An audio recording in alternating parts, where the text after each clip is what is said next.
ভারতের দিল্লিতে মালভিয়া নগরে একটি হোটেলের রেস্তোরাঁয় অগ্নিকাণ্ডে অন্তত 21 জনের মৃত্যু হয়েছে। এ ঘটনায় জীবিত উদ্ধার করা হয়েছে 40 জনকে। নিহতদের বেশিরভাগই বিদেশি নাগরিক, যারা চিকিৎসার উদ্দেশ্যে এসেছিলেন। এ ঘটনায় শোক জানিয়েছেন প্রধানমন্ত্রী নরেন্দ্র মোদী। নিহতদের পরিবারের জন্য দেয়া হয়েছে আর্থিক ক্ষতিপূরণের ঘোষণাও। এভাবেই ভয়াবহ আতঙ্ক, চিৎকার আর আগুনের লেলিহান শিখার গ্রাসে বুধবার সকালটা এক দুঃস্বপ্নের পরিণত হয় দিল্লির মালভিয়া নগরে। এদিন ভয়াবহ আগুন লাগে শহরটির একটি আবাসিক হোটেলে।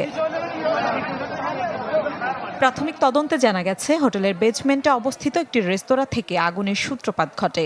দ্রুতই সে আগুন 5 তলা ভবনে ছড়িয়ে পড়ে। সরু গলি হয়, দমকল কর্মীদের ঘটনাস্থলে পৌঁছাতে বেশ বেগ পেতে হয়। তবে 40 জনেরও বেশি মানুষকে জীবিত উদ্ধার করতে সক্ষম হয়েছেন।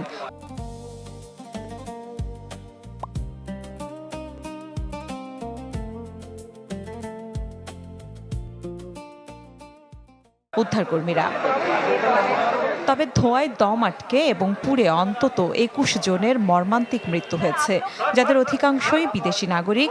চিকিৎসার উদ্দেশ্যে ভারতে এসেছিলেন তারা। আগুনের খবরে হোটেল থেকে অনেকেই লাফিয়ে পড়েছিল। আমরা তাদের বাঁচানোর চেষ্টা করেছি। বিল্ডিং এর ভেতর থেকে বেশ কয়েকজন বিদেশি নাগরিককে অচেতন অবস্থায় আমরা বের করে আনি। আগুনের কারণ এখনও স্পষ্ট নয়। অগ্নি নির্বাপন ব্যবস্থার গাফিলতি ছিল কিনা তা নিয়ে এরই মধ্যে প্রশ্ন উঠেছে।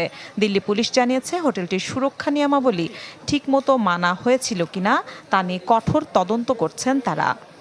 এ ঘটনায় গভীর শোক প্রকাশ করেছেন ভারতের প্রধানমন্ত্রী নরেন্দ্র মোদী। নিহতদের পরিবারের জন্য আর্থিক ক্ষতিপূরণেরও ঘোষণা দেওয়া হয়েছে। নীলা খন্দকার, চ্যানেল 24।